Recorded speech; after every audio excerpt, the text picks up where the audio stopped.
Ready? Yes. Mic check. Theories make lectures boring, yet they remain the same and have to be studied for a better understanding. But we can always pop up our explanation with better examples for you to connect with. Gone are the days of orthodox learning, so now gear up for something simplified yet resourceful. Needs and Gratifications Theory, popularly known as Uses and Gratifications Theory, talks about how the media has an impact over the audience and why the audience chooses a particular content above others.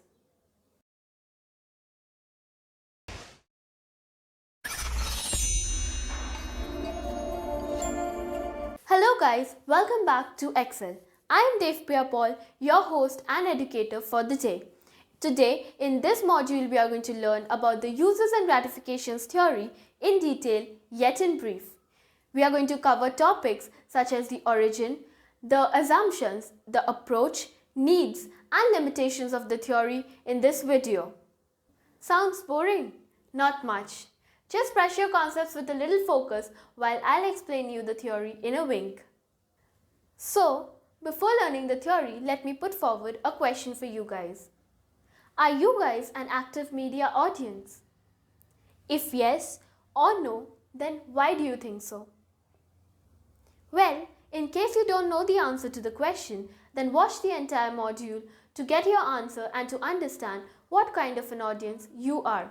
So, let's start from the beginning and understand how did this theory originate. This theory originated back in 1940s when the scholars started to question why people chose to consume different forms of media. Later, the primary focus shifted to what kind of gratifications did the media users sought. And today, this theory is often credited to J. Bumler and Elihu Katz's work in 1974. Now, talking of whether or not the media audiences are active users. Uses and Gratifications Theory states that the media audiences use media to gratify their specific needs. Unlike many other media theories that state that the audiences are passive viewers, the Uses and Gratifications Theory say that the media audiences are active users. Now, you must be wondering why. To make things simpler, let's have a glance at the approach that the theory takes. The Uses and Gratifications Theory assumes that there are differences among the audience that makes them use, seek, respond to the messages differently. Now, moving ahead, let's have a look at the assumptions of the research. 1. The media users are active users. 2. The media is used for gratifications. 3. The social and psychological factors affect the communication between the two people differently. And the fourth one, the media user must pay attention to be influenced and affected by the media. Ever thought, why do we get hooked to media for such long hours? Don't stress yourself out. It's not that difficult. It is simply because we humans have several kinds of needs that has to be gratified time and again. These needs are social integrative needs, personal integrative needs, affective needs, cognitive needs, and tension-free needs. Didn't understand what these needs exactly are? Come, let's understand them in a simplified way. So, have you ever laughed hard watching a Kapil Sharma show? Or have you cried when an uncertain event happens in your daily soap? Well, that is what affective needs does to us. They play with our emotions.